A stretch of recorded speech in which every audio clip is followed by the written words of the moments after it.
میرے دوستوں بزرگوں عزیزوں، ہمارے ساری دنیا کے ممالک کے نظام الدین آنے کا اور اس ماحول میں جمع ہونے کا ایک سب سے بنیادی مقصد یہ ہے کہ ہم اس کام کے طریقے کے اعتبار سے سیرت کے صحابہ کی سیرت پر مجتمع ہوں۔ حیات الصحابہ کے پڑھنے کا اصل مقصد یہ ہے کہ امت سیرت صحابہ پر مجتمع ہو، یعنی صحابہ کرام کی عادات، اخلاق، ان کا معاشرہ، ان کی عبادات، ان سب کے کمال کو پہنچنے کے جو اصل بنیادی اعمال تھے اور ان سب چیزوں کے کمال تک پہنچنے کے جو انفرادی، جو اجتماعی اور بنیادی اعمال دعوت تھے، وہ اعمال دعوت امت میں سے ختم ہو گئے ہیں۔ اس لیے صحابہ کی سیرت کو باعتبار طریقہ محنت کے بھی سمجھنا ضروری ہے۔ میں نے کہا ہم سے راشد سے، میں نے کہا بھائی اوپر جتنے بھی سنگاپور والے، فلپائن والے، ہانگ کانگ والے اور کہاں کے ہیں ملک والے، جاپان، چائنا والے، ان سب کو یہ بتلاؤ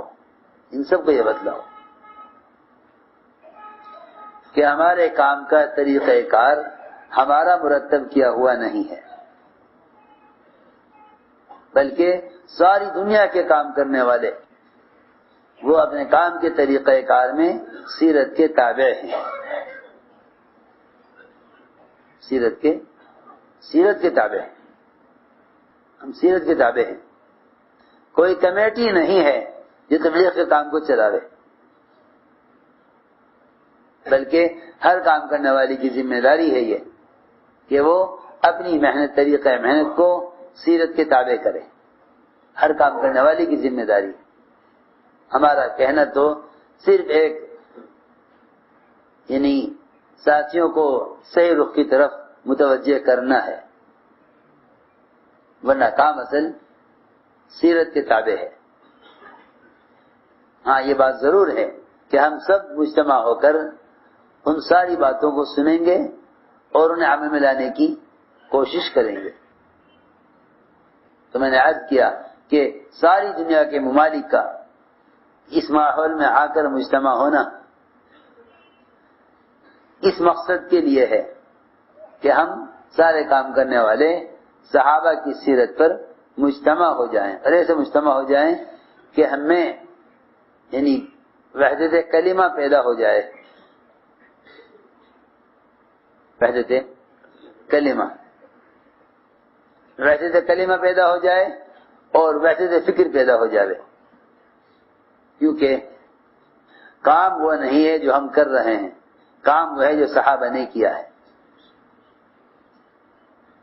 کام وہ نہیں ہے جو ہم کر رہے ہیں، کام وہ ہے جو صحابہ نے کیا ہے۔ اس لیے کام زمانے کے اعتبار سے نہیں ہوگا بلکہ کام سیرت کے اعتبار سے ہوگا۔ یہ بات ذہن سے نکال دو کہ بھئی جیسا زمانہ ہوگا اس کے اعتبار سے کام کی ترتیب بنے گی، ہرگز نہیں،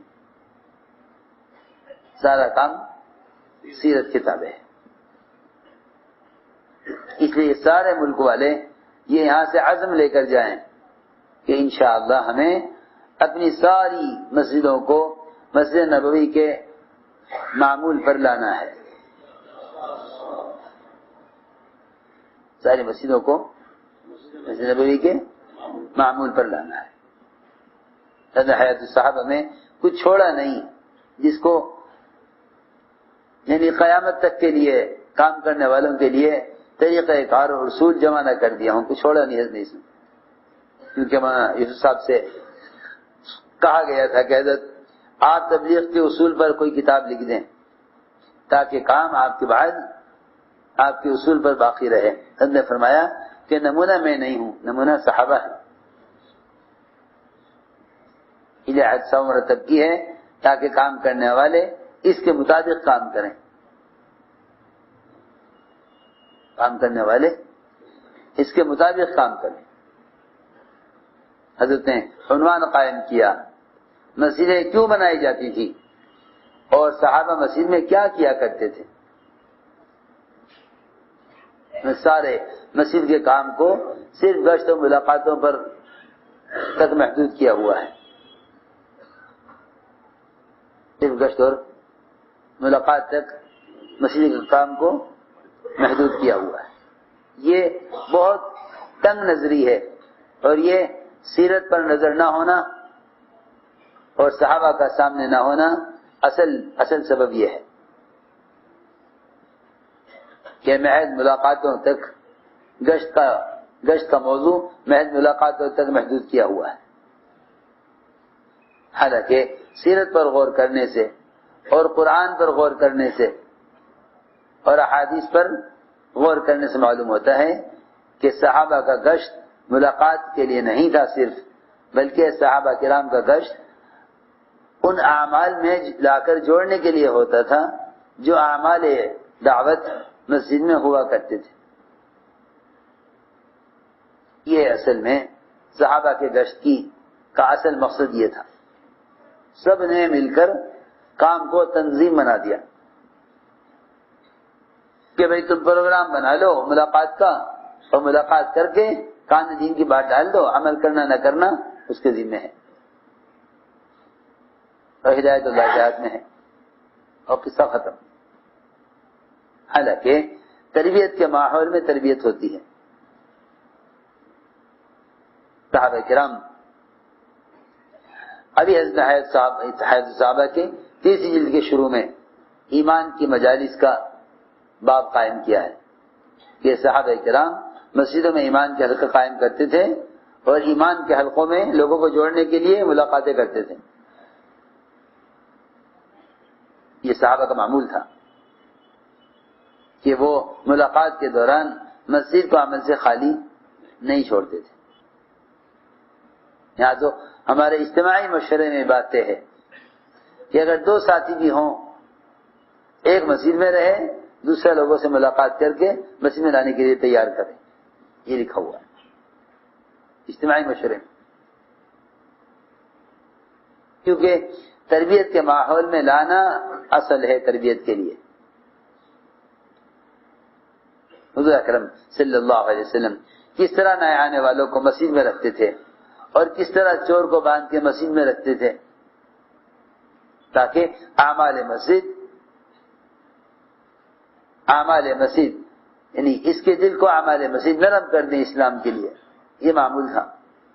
عبداللہ بن رواحہ، معاذ بن جبل، عمر بن خطاب، ابی بن کعب، ابو ہریرہ، سارے بڑے بڑے صحابہ ہیں، یہ گشت کرتے تھے، لوگوں پر ملاقاتیں کرتے تھے اور خوشامد کرتے تھے، تھوڑی دیر کے لیے ہمارے ساتھ مسجد میں آ جاؤ، اپر ایمان لاویں گے، یہ تھا معمول۔ میں نے اپنے حیض صحابہ کی روزانہ کی ترتیب سے ہٹ کر آج اس لیے یہ پڑھا، سارے جنہیں ماشاءاللہ فلپائن سے سنگاپور سے آئے ہوئے ہوں، پہلے تم سارے ملک والے اپنے ذہن سے یہ بات نکال دو کہ ہمارے ملک کی صورتحال ہندوستان سے مختلف ہے،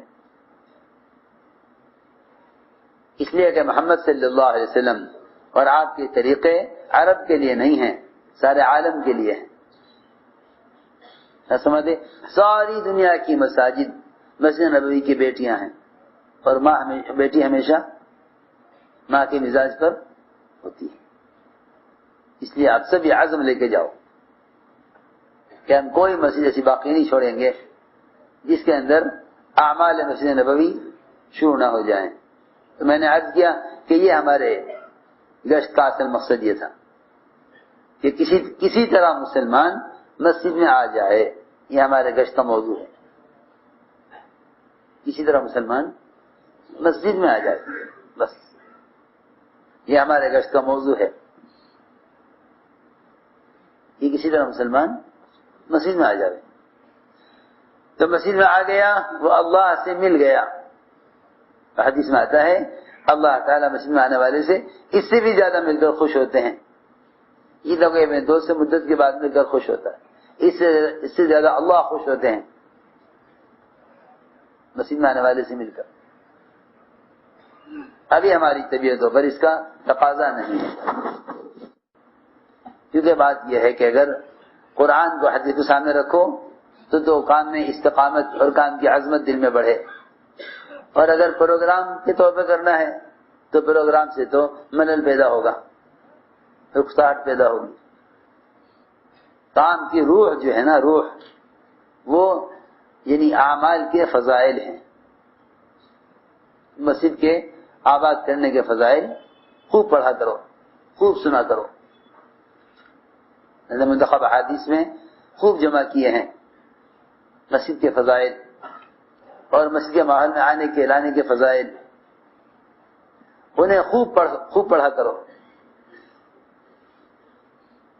اور گشت سے پہلے اپنی جماعتوں کو اسے فضائل بتلا کر، مسجد کے فضائل بتلا کر روانہ کیا کرو.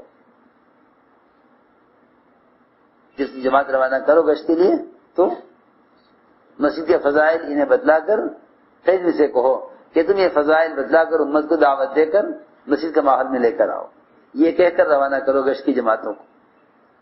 میں خوب جانتا ہوں کہ ابھی صرف کام کرنے والوں کے ذہن میں ملاقات کرنے کے لیے گشت کرنا ہے. ابھی گشت کا مسجد سے کوئی تعلق نہیں ہے. اس گشت کا مسجد سے کوئی تعلق نہیں. جب گشت کا مسجد سے تعلق نہیں ہوگا تو پھر جن پہ گشت کرو گے ان کا تعلق مسجد سے کیسے ہوگا؟ اگر گشت مسجد کے لیے ہے پھر تو محلے کے لوگوں کا تعلق مسجد سے ہوگا، اور اگر گشت مسجد کے لیے نہیں ہے تو پھر محلے کے لوگوں کا تعلق مسجد سے کیسے ہوگا؟ حضرت حیات صحابہ میں عنوان قائم کیا ہے مسجدیں کیوں بنائی جاتی تھی اور صحابہ مسجدوں میں کیا کیا کرتے تھے.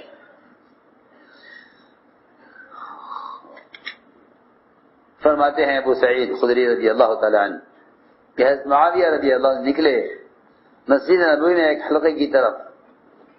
پوچھا کیوں بیٹھے ہو؟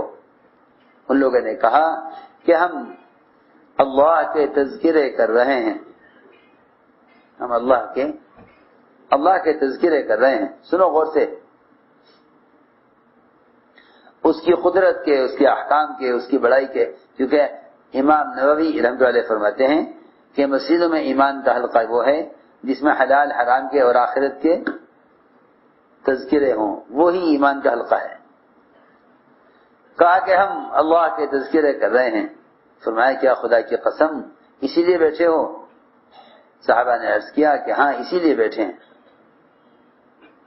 فرمایا معاویہ رضی اللہ تعالیٰ عنہ نے کہ میں تم سے جو قسم کھلوائی ہے تم پر کسی تہمت کی وجہ سے نہیں.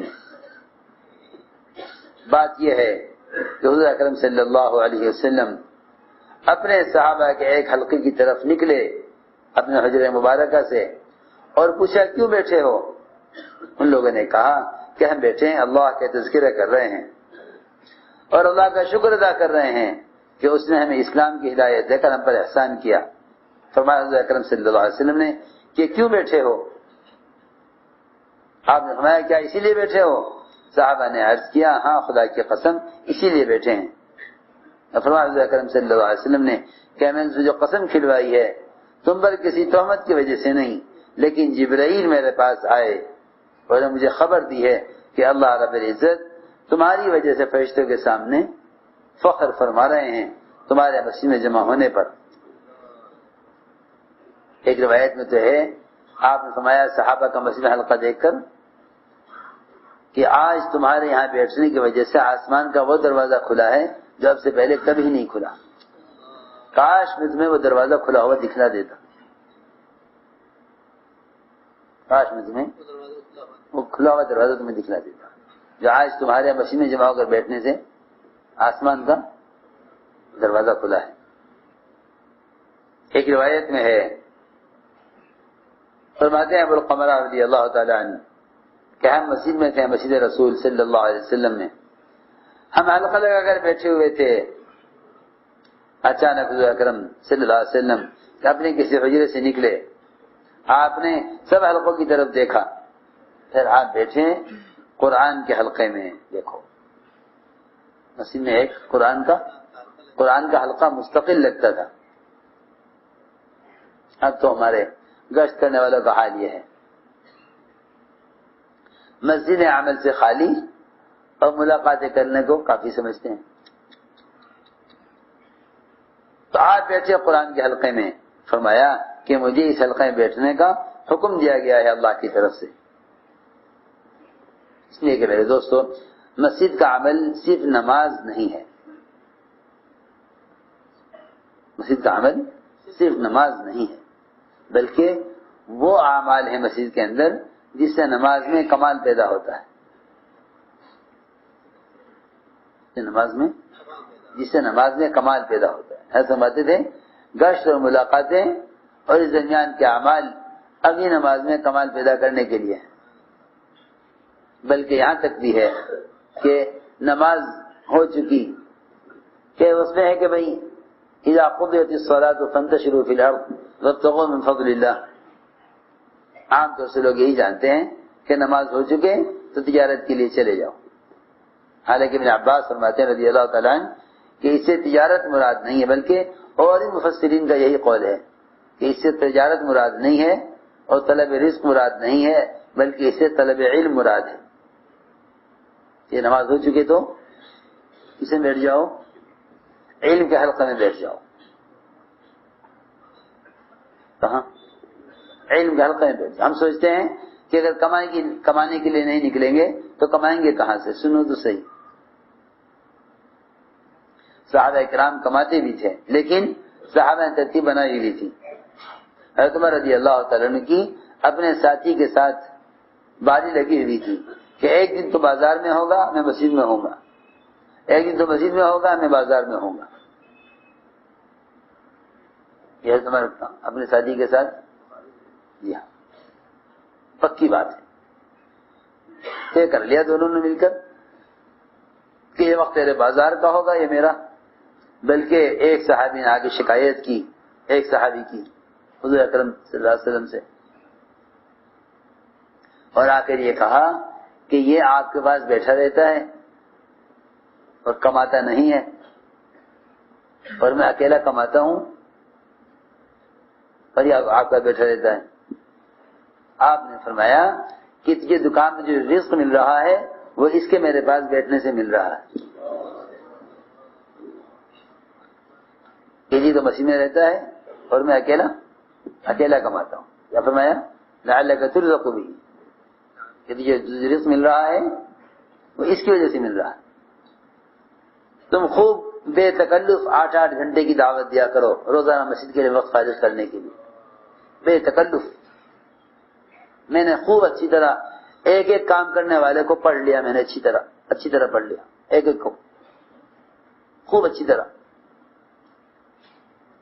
ان کے ذہن میں یہ ہے کہ کام کو تنظیم بنا دو تاکہ ہر آدمی یہ سہولت سے کر لے.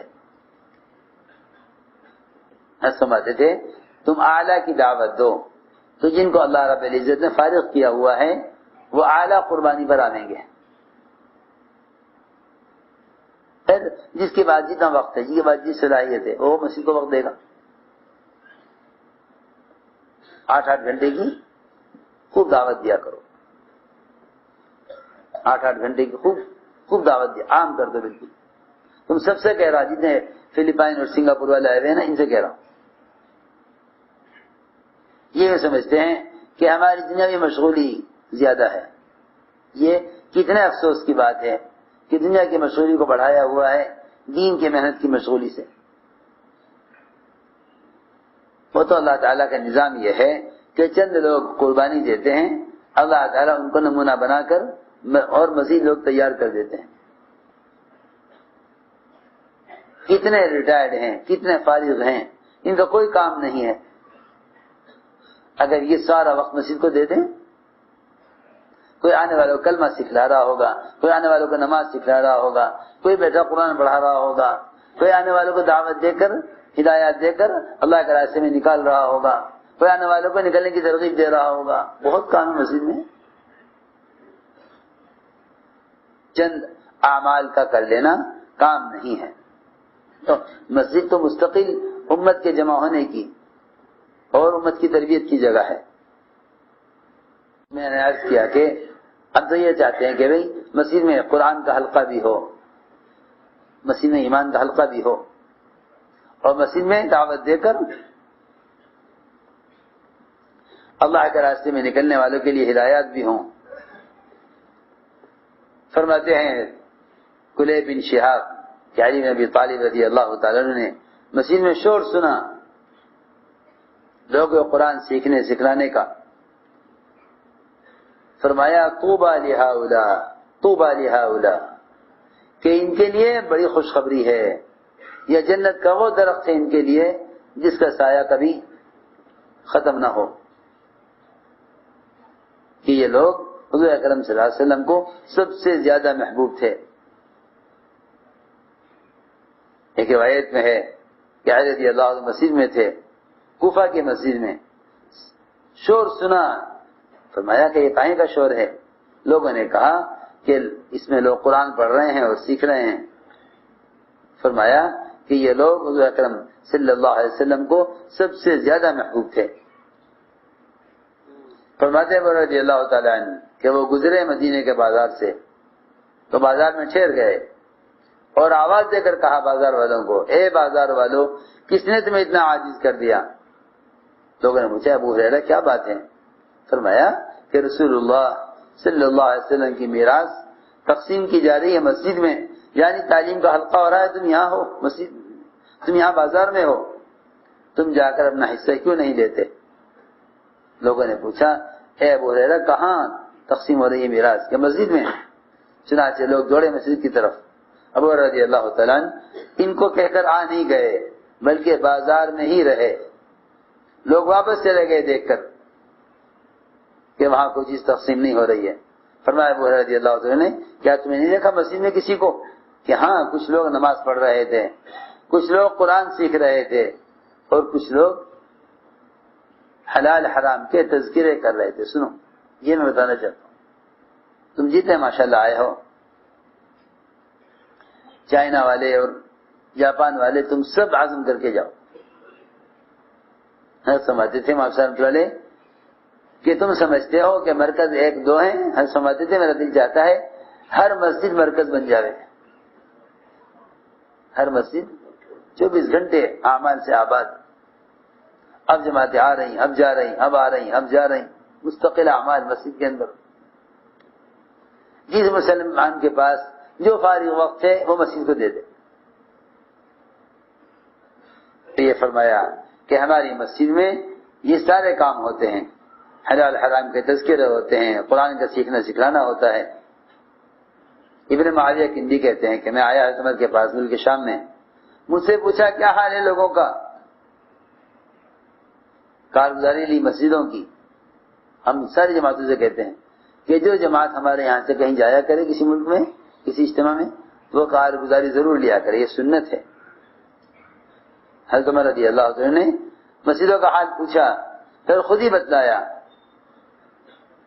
فرمانے لگے کہ تمہاری مسجدوں کا حال تو ایسا ہوگا کہ ایک آدمی مسجد میں داخل ہوتا ہوگا، اگر اس کو اپنی قوم کا یا اپنی جان پہچان کا کوئی شخص ملتا ہوگا مسجد میں تو اس کے ساتھ بیٹھتا ہوگا، ورنہ بید کے اونٹ کی طرح بدک کر بھاگتا ہوگا مسجد سے۔ ابن معاویہ کندی کہتے ہیں میں نے عرض کیا نہیں، ہمیں بھی نہیں، یہ بات نہیں ہے، بات یہ ہے کہ ہماری مسجد میں مختلف حلقے لگتے ہیں، ہماری مسجد میں مختلف حلقے لگتے ہیں، لوگ خیر کی باتوں کو سیکھتے ہیں اور خیر کی باتوں کے تذکرے کرتے ہیں۔